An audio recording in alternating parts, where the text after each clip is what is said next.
through the finishing gate.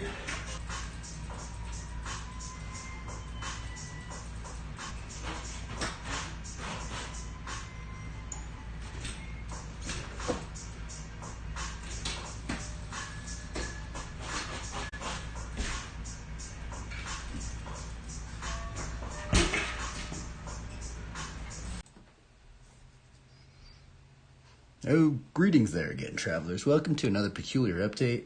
We actually got this painting done on yesterday's stream in the present, and this one was painted with this Artist Loft #1 brush up in here. The entire thing, we did ink it out yesterday as well with this 003 micron pen. I was trying to get away from inking them out, I'm going to be honest, because sometimes inking can be kind of brutal. But the thing is that I've been noticing if I ink it out, it kind of forces me to kind of go into the values and the paint a little bit more. So that's what we've been doing. But this one was inspired a bit, well actually greatly, from a lot of the old Christian paintings of these demon hellmouth things. And it's weird, there's so many old Christian paintings where they depicted something very similar up in here. But we have a bit of a twist on this one because we do have some modern chip technology up in here, some mysterious technology. We do got some little Easter eggs of some pea shoes up in here. We got a mysterious technological device up in here, and I would like to think that this is kind of like the fruit of the Spirit.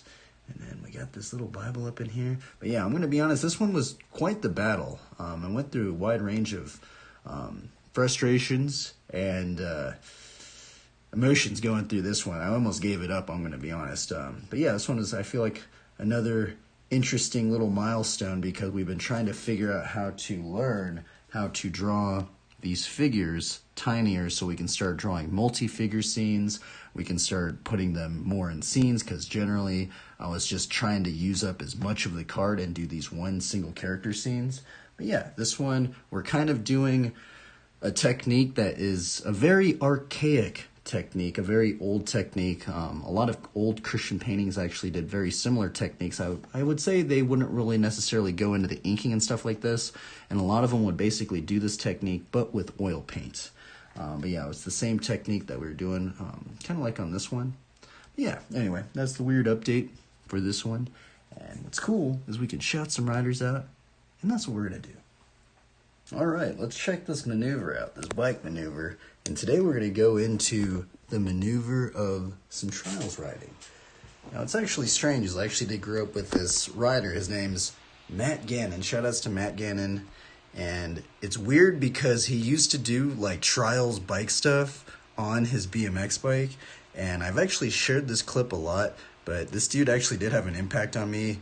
Just honestly, probably just even getting the influence to even learn trial stuff on a BMX bike. But yeah, let's check this clip out up in here.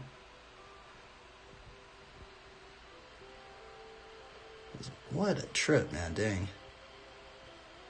And this is a really old clip too, like this is super old up in here.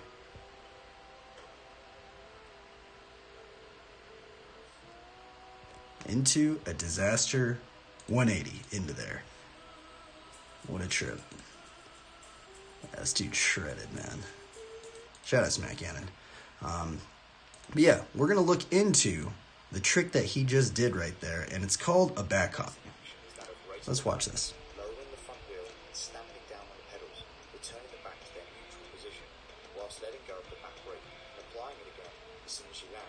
So basically what you're doing is you do a tail tap or an abublica, and you basically use your pedal pressure right there, and it lunges you forward. So when you see guys like Danny Macaskill or the guy that we watched, Matt Gannon, what they're doing is that, or even just the edit that I posted today, what we're doing is that we press the brake, and then what you have to do is you release the brake, and then you put pedal pressure on it, and if you get it at just the right timing, and you can also feather it sometimes, you can kind of feather it a little bit, you can kind of like propel yourself forward with the torque that you get. The biggest difficulty with the pedal lock is timing. As you can see, there's a lot happening at once. Once you have it though, it'll become lodged in your subconscious, and you'll be able to do it even when you have a microphone strapped to your face in front of thousands. So yeah, what a trip. What a cool maneuver. And that concludes. Oh yeah, this is from Think Bikes Tutorials. 10 back hops. There's actually 10 different variations to this, and it's really cool. I actually really do like trials riding. I've always been a brake rider. That's the weird thing in the BMX realm, because I did grow up racing.